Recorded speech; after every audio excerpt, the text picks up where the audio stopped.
Gimana kabarmu hari ini? Selamat ya, kamu berhasil satu langkah lebih maju dengan bertumbuh bersama alur buku. Kali ini kita membahas buku berjudul The Miracle Morning karya Hal Elrod. Buku ini berbicara tentang 6 kebiasaan yang selalu dilakukan oleh orang-orang sukses di seluruh dunia. 6 langkah ini, silence, affirmations, visualization, exercise, reading, scribe, telah terbukti menjadi pendekatan paling sederhana untuk menciptakan hidup yang selalu kamu inginkan.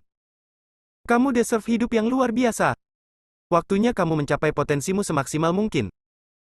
Buku ini sudah diterjemahkan ke dalam 37 bahasa dan memiliki lebih dari 3.000 bintang 5. Penulis pernah meninggal di usia 20 tahun. Mobilnya ditabrak oleh supir yang mabuk dengan kecepatan tinggi. Jantungnya berhenti berdetak selama 6 menit, 11 ruas tulangnya patah, dan ia bangun setelah koma selama 6 hari.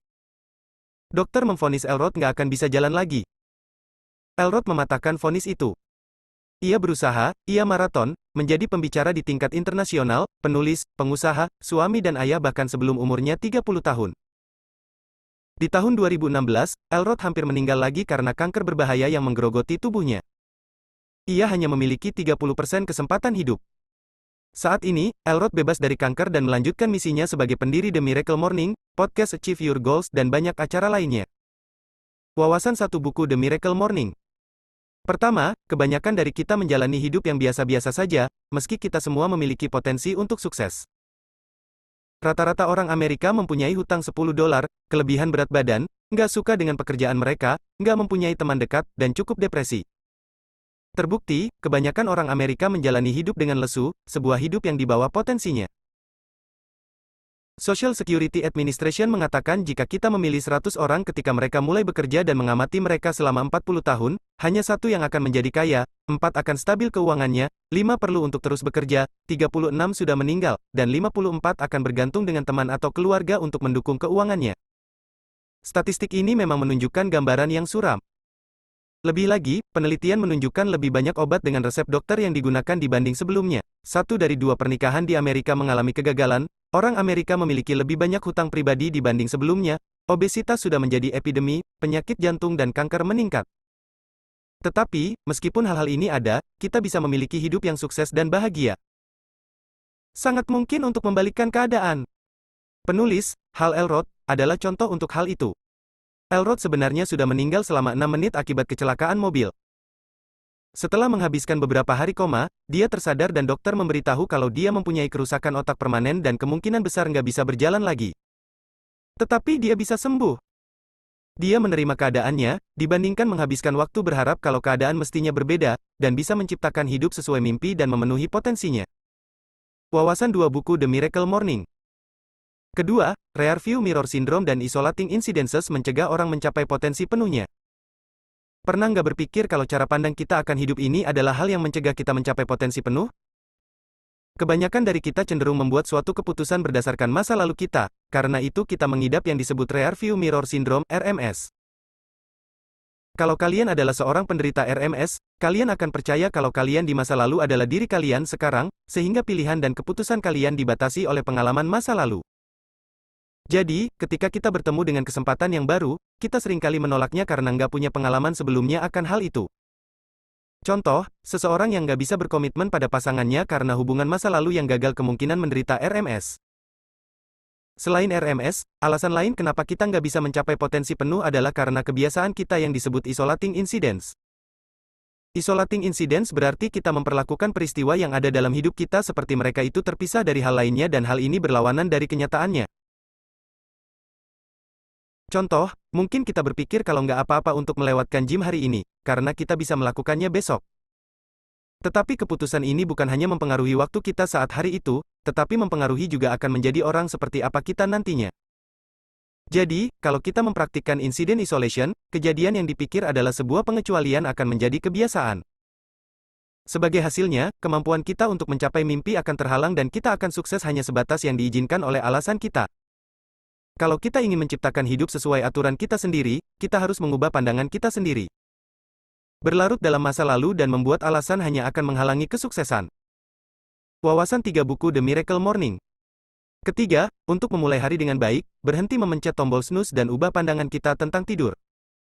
Mungkin kita yakin untuk mengubah hidup. Tapi mulai dari mana? Pertama, pertanyaan singkat, apakah kamu memencet tombol snooze pagi ini? Kebanyakan dari kita melakukannya. Terus apa masalahnya? Memencet tombol snooze menahan kita dari memiliki sebuah perasaan bangun dengan tujuan. Setiap kali kita menekan tombol itu, kita tanpa sadar mengatakan kepada diri sendiri kalau kita nggak ingin bangun menjalani hidup. Coba lihat mereka yang menderita depresi. Bagi orang-orang ini, pagi hari seringkali menjadi waktu terberat. Ketika kita menolak untuk bangun, kita sedang mengurangi kemungkinan untuk menikmati hari. Kebalikannya, kalau kita bangun setiap pagi dengan suatu tujuan di pikiran, kita akan berjalan menuju kehidupan yang bahagia. Coba lihat Oprah Winfrey, Bill Gates, Albert Einstein dan bahkan Aristoteles. Semua orang terkenal ini memiliki satu persamaan, bangun pagi. Coba bayangkan ini, pernah nggak kalian bangun pada hari yang spesial dan merasa sangat lelah? Kemungkinan sih enggak. Kamu akan tetap bangun penuh energi dan semangat untuk menjalani hari. Hal ini dikarenakan kepercayaan kita akan bagaimana tidur mempunyai peranan penting dalam bagaimana perasaan kita ketika bangun. Masalah dari kebanyakan kita sama seperti yang dialami Elrod, ketika kita pergi tidur dengan berpikir kayaknya tidurnya nggak cukup nih, besok aku pasti ngantuk, kita sedang merusak pagi kita bahkan sebelum tidur. Ketika Elrod berbicara pada diri sendiri kalau dia akan merasa segar di pagi hari, dia benar-benar merasa segar meskipun hanya tidur 4 jam. Wawasan 4 buku The Miracle Morning. Keempat, ubah rutinitas pagi untuk meningkatkan wake up motivation level. Salah satu loncatan signifikan yang bisa diambil adalah mengubah rutinitas pagi kita dengan meningkatkan wake up motivation level. Level ini bisa diukur 1-10, di mana 10 berarti kita bersemangat untuk bangun dan menyambut hari, dan 1 berarti kita lebih ingin balik lagi masuk ke selimut. Untungnya, hanya dengan menggunakan beberapa teknik, kita bisa lebih terjaga dan mendapatkan dorongan dalam rutinitas pagi. Pertama, sebelum tidur, kita harus meyakinkan diri sendiri kalau besok pagi kita bangun akan merasa segar. Kalau kita bisa membuat diri sendiri menjadi bersemangat untuk menyambut hari esok, entah bagaimana caranya, maka bangun pagi akan menjadi lebih mudah dilakukan. Selanjutnya, taruh alarm di ruangan sebelah. Hal ini tentu saja akan membuat kita benar-benar bangun dan berjalan ketika alarm berbunyi untuk mematikannya. Ketika kita sudah bangun dan mematikan alarm, masuk ke kamar mandi dan sikat gigi. Hal ini akan memberikan sensasi segar dan membantu kita merasa bangun. Setelah selesai, masuk ke dapur dan minum segelas air secepat mungkin. Hal ini akan menggantikan cairan yang hilang semalam karena kita bernapas. Penting diingat kalau dehidrasi bisa benar-benar membuat kita merasa kelelahan. Dengan menjalankan langkah-langkah sederhana ini, kita akan bangun dengan lebih cerah dan siap untuk melakukan latihan utama dari rutinitas Miracle Morning yang akan kita bahas sekarang. Wawasan 5 buku The Miracle Morning. Kelima, melatih diam tapi bermakna di pagi hari akan membantu melawan stres. Kemungkinan besar dari kita pernah merasa stres. Salah satu cara yang powerful untuk mengurangi rasa stres ini adalah dengan menggunakan langkah pertama dari rutinitas Miracle Morning. Langkah pertama ini adalah dengan meluangkan waktu di pagi hari setelah bangun tidur untuk diam yang bermakna. Salah satu contohnya adalah meditasi. Sebuah teknik populer yang digunakan oleh banyak orang dengan pekerjaan bertekanan tinggi untuk melawan stres. Banyak orang terkenal seperti Sting, Jerry Seinfeld dan Russell Simmons mengatakan kalau meditasi adalah bagian penting dalam hidup mereka. Kita bisa mencoba Miracle Morning Meditation. Sebelum mulai, ambil waktu untuk keluar dari kegelisahan dan berkonsentrasi hanya pada diri sendiri. Cari tempat yang tenang dan nyaman untuk duduk, seperti sebuah bantal atau sofa, dan duduk bersila dan tegak. Lalu, tutup mata atau arahkan pandangan pada lantai di hadapan kita. Pusatkan perhatian pada pernapasan, ambil napas lewat hidung dan keluarkan lewat mulut. Bernafas perlahan dan gunakan pernafasan perut, bukan dada. Kemudian atur ritme pernafasan, tarik nafas selama 3 detik, kemudian keluarkan selama 3 detik. Setiap kepikiran sesuatu, fokuskan ulang diri pada pernapasan. Meski hal ini akan sulit pada awalnya, tetapi hal ini akan semakin mudah kalau kita berlatih setiap hari. Sedikit demi sedikit, kita akan merasakan tingkat stres berkurang. Selain meditasi, bisa juga dengan mengambil waktu untuk merenungkan hidup dan hal-hal yang kita syukuri, atau berdoa. Wawasan 6 buku The Miracle Morning. Keenam, gunakan afirmasi dan visualisasi di pagi hari untuk mulai menciptakan kehidupan ideal. Bagaimana caranya kita berangkat dari kehidupan yang biasa-biasa saja ke dalam sebuah hidup yang kita cintai dan benar-benar memenuhi kita?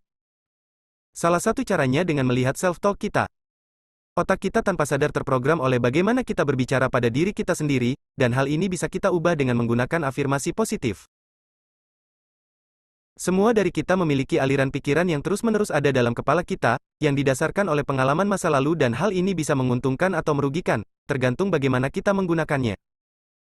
Untuk mengubah sebagian pikiran ini menjadi afirmasi positif, kita bisa melakukan beberapa langkah, jelaskan dan tuliskan bagaimana hidup yang kita inginkan dalam setiap area.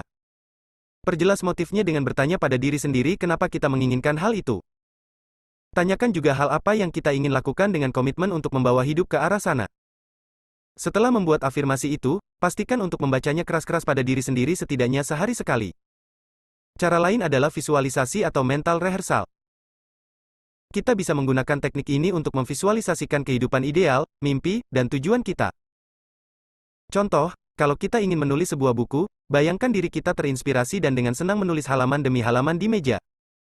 Afirmasi dan visualisasi adalah cara yang powerful. Membayangkan hidup yang sesuai dengan mimpi dan memastikan diri sendiri akan tindakan yang rela kita lakukan untuk membuatnya menjadi kenyataan, akan mengubah pandangan kita dalam rutinitas harian. Wawasan 7 buku The Miracle Morning. Ketujuh, olahraga pagi akan menjaga badan tetap sehat dan memacu kesuksesan. Olahraga sangat penting untuk menjaga tubuh kita tetap sehat. Sangat sedikit dari kita bisa olahraga ketika menjalani hari, padahal kita sadar akan keuntungannya, seperti mengurangi risiko terkena penyakit, dan merasa senang karena kita berada di kondisi yang baik. Meski kita tahu olahraga penting, kita sangat sering mengesampingkannya. Tetapi, meluangkan waktu untuk berolahraga bisa benar-benar membantu kesuksesan kita. Contoh, ketika ditanya dalam sebuah wawancara, apa kunci utama untuk sukses, self-made multimillionaire entrepreneur, Eben Pagan, menjawab, mulai setiap pagi dengan ritual pribadi.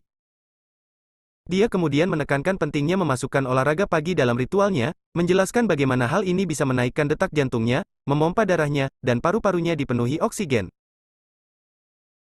Salah satu cara supaya kita bisa berolahraga di pagi hari adalah dengan mengikuti DVD yoga. Penulis meluangkan waktu 20 menit untuk yoga setiap hari dengan mengikuti DVD itu. Hal ini membantu dia untuk fokus, menyegarkan dia dan membuat dia mampu mempertahankan energi sepanjang hari. Wawasan 8 buku The Miracle Morning. Kedelapan, membaca dan menulis di pagi hari untuk fokus pada perkembangan pribadi. Setelah berolahraga, sekarang waktunya untuk fokus pada perkembangan pribadi sebagai lanjutan dalam Miracle Morning. Membaca dan menulis adalah dua kegiatan signifikan yang bisa membantu kita merefleksikan kesuksesan dan maju menuju apa yang kita inginkan dalam hidup. Kita semua pasti bisa mengambil sedikit waktu untuk membaca. Membaca buku pengembangan diri di pagi hari adalah cara yang cepat untuk mendapatkan wawasan dari orang yang sudah sukses. Ada banyak sekali buku untuk segala macam tujuan seperti meningkatkan penghasilan, meningkatkan hubungan, atau membangun sebuah bisnis. Target yang baik adalah membaca minimal 10 halaman per hari. Berarti sekitar 10-20 menit per hari, tergantung seberapa cepat kita membaca. Mengejutkannya, jumlah ini sekitar 3.650 halaman setahun, yang berarti kita akan membaca sekitar 18 buku setiap tahun. Lebih lagi, membaca ulang, menandai, atau melingkari informasi yang berguna akan mempermudah kita untuk mengingat apa yang paling sesuai untuk diri sendiri. Selanjutnya adalah menulis. Kenapa hal ini bisa berguna untuk kita? Menulis selama 5-10 menit setiap paginya akan mempercepat perkembangan pribadi kita. Menuliskan pemikiran, perasaan, dan wawasan secara khusus akan sangat bermanfaat. Contoh, Elrod sadar kalau dia merasa lebih bahagia dan bersyukur atas hidupnya karena tulisannya membuatnya fokus pada hal-hal yang sudah dicapai dan juga impian yang ingin dia raih ke depannya. Dia melakukannya dengan membagi satu halaman menjadi 2 kolom berjudul Lessons Learned, hal yang sudah dipelajari, dan New Commitments, komitmen baru. Hal ini membantu dia untuk berhenti melakukan kesalahan yang sama dan membuat dia berkomitmen pada perubahan yang ingin dia capai dalam hidup. Dengan menulis setiap hari, kita bisa mengulas apa yang sudah kita pelajari, mendapatkan kejelasan untuk masalah dan pencapaian kita, sembari menyadari progres yang sudah kita buat. Wawasan 9 buku The Miracle Morning. Kesembilan, sesuaikan Miracle Morning kita untuk membuatnya sesuai dengan kebutuhan spesifik kita. Setelah kita diperkenalkan dengan 6 kebiasaan pagi yang bisa membawa kita pada kesuksesan, penting untuk mempelajari bagaimana menyesuaikannya dengan kebutuhan kita. Kita bisa mengerjakannya dengan cepat atau lama, tergantung dari apa yang terbaik untuk kita. Kalau suka, kita bisa memanfaatkan 60 menit di pagi hari dan membagi waktu dengan cara berbeda. Contoh, kita bisa melakukan setiap aktivitas selama 10 menit atau kita bisa berolahraga selama 30 menit dan mengalokasikan 5 menit untuk setiap aktivitas, kalau kita berpikir kita lebih bisa mengambil manfaat dari olahraga. Bahkan beberapa menit masih lebih baik daripada tidak sama sekali. Jadi, jika kita pusing dengan pemikiran menambahkan sesuatu ke dalam jadwal, cukup ambil 6 menit dan membagi mereka seperti, menit pertama, duduk tenang. Menit 2, membaca kembali afirmasi. Menit 3, membayangkan hari kita berjalan sempurna. Menit 4, tulis hal-hal yang patut kita syukuri dan apa yang ingin dicapai hari ini. Menit 5, baca 2 halaman buku. Dan terakhir menit 6, lakukan beberapa push-up dan sit-up. Waktu dan tempat untuk melakukan Miracle Morning juga bisa fleksibel. Contoh, penulis sangat sering berpergian dan seringkali melakukan Miracle Morning-nya di pesawat. Ia membawa beberapa pelajaran yoga, buku, dan juga jurnalnya. Dengan melakukan ini, dia bisa duduk di mana saja untuk bermeditasi atau berdoa, membaca ulang afirmasinya dan membayangkan tujuannya. Hal yang penting adalah kita mempunyai waktu khusus yang didedikasikan untuk perkembangan pribadi. Wawasan 10 buku The Miracle Morning. Ke-10, agar Miracle Morning menjadi sebuah kebiasaan baru, cari partner yang bisa diandalkan dan berkomitmen pada 30 Day Challenge. Layaknya kebiasaan sehat lainnya, Miracle Morning memberikan dampak terbaik ketika kita melakukannya secara reguler. Salah satu cara efektif untuk membuat hal ini terjadi adalah dengan mencari partner yang bisa diandalkan yang membantu kita tetap berkomitmen. Cari partner yang bisa diandalkan yang ingin melakukan Miracle Morning bersama-sama. Dengan cara ini kita bisa saling mengecek apakah kalian masih on track. Kalau sulit untuk mencari seseorang, kita bisa bergabung dengan komunitas online. Kita tahu bahwa diperlukan sekitar 30 hari untuk membuat kebiasaan baru, jadi kita harus siap untuk mendedikasikan diri dalam 30 Day Miracle Morning Transforming Challenge. Transformation Challenge ini bisa dibagi dalam 3 tahap. 10 hari pertama bisa jadi sudah dan sulit untuk dipertahankan, 10 hari berikutnya akan menjadi lebih mudah, tetapi masih terasa asing dan entah kenapa terasa sulit diikuti. Tetapi, pada 10 hari terakhir, kebiasaan baru akan menjadi bagian dalam identitas kita dan kita akan mulai menikmatinya. Contoh, penulis pada mulanya nggak suka berlari, tetapi mendedikasikan dirinya untuk berlari setiap hari selama 30 hari penuh. Dalam 10 hari pertama, dia ingin menyerah. Setiap hari dia bertarung dengan suara hatinya, yang mengatakan kalau nggak apa-apa untuk menyerah. Tetapi dia nggak menyerah. Dalam hari 11-20, dia nggak lagi membenci lari dan mulai terasa normal baginya. Akhirnya, ketika masuk dalam tahap terakhir, dia merasa lari itu bisa dinikmati. Bisa dibilang nggak ada kemampuan lain yang lebih penting untuk kita pelajari dan kuasai dibandingkan dengan mengendalikan kebiasaan kita. Ringkasan akhir buku The Miracle Morning. Elrod mendorong kita untuk menggunakan 6 langkah setiap pagi untuk mulai menjalani hidup sesuai dengan mimpi kita, diam, afirmasi, visualisasi, olahraga, membaca dan menulis. Menyelesaikan aktivitas sederhana ini pertama kali setiap paginya akan membuat hari lebih efektif dan sukses, dan memberikan efek positif dalam keseluruhan hidup kita. Semoga buku ini membawa hal baik bagi kamu. Bagikan juga kebaikan itu untuk orang lain. Salam hangat dari kami, tim Alur Buku.